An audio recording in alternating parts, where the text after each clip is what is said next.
Dean Harold Williams of the UCLA Graduate School of Management has accepted an offer to provide this kind of coordination for us. I'm proud of the progress which the City of Los Angeles has made. I think it has taken the most comprehensive steps of any city in the country in terms of dealing with the energy crisis. We passed the ordinances that I think provide for a reduction in the use of energy.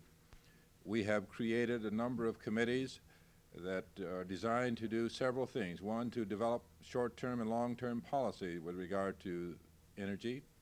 Secondly, ad hoc committee that made recommendations as to what steps should be taken to avoid a disruption of the economy and the social activities of this community. And another committee designed to search for new sources of oil. But all of that activity is very comprehensive, and I think if we're to do the most effective job, it requires that we pull it all together under the direction of one person.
Ladies and gentlemen, somebody said hold it.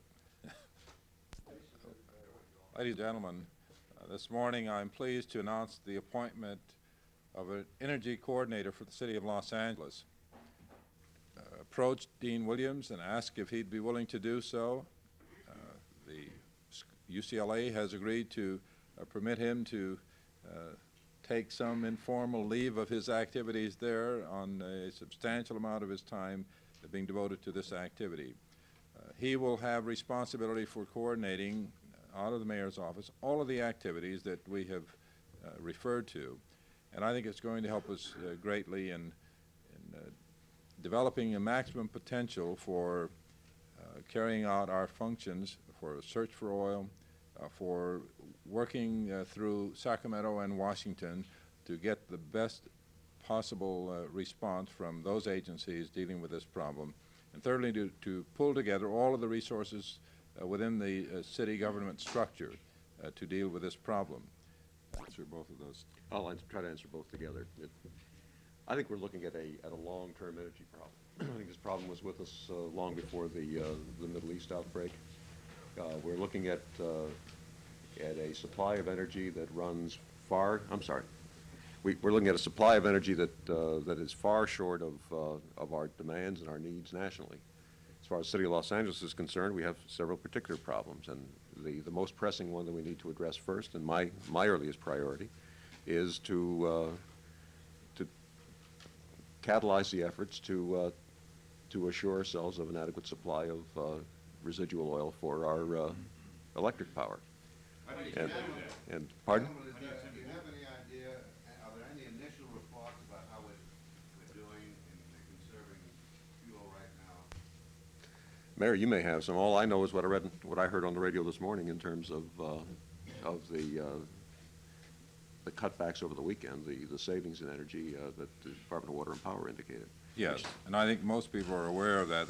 That's really a short-term kind of assessment, and we don't want to rely solely upon that. But I think it is a good index of how well the people of this community have responded to our request and to the problem that we're facing.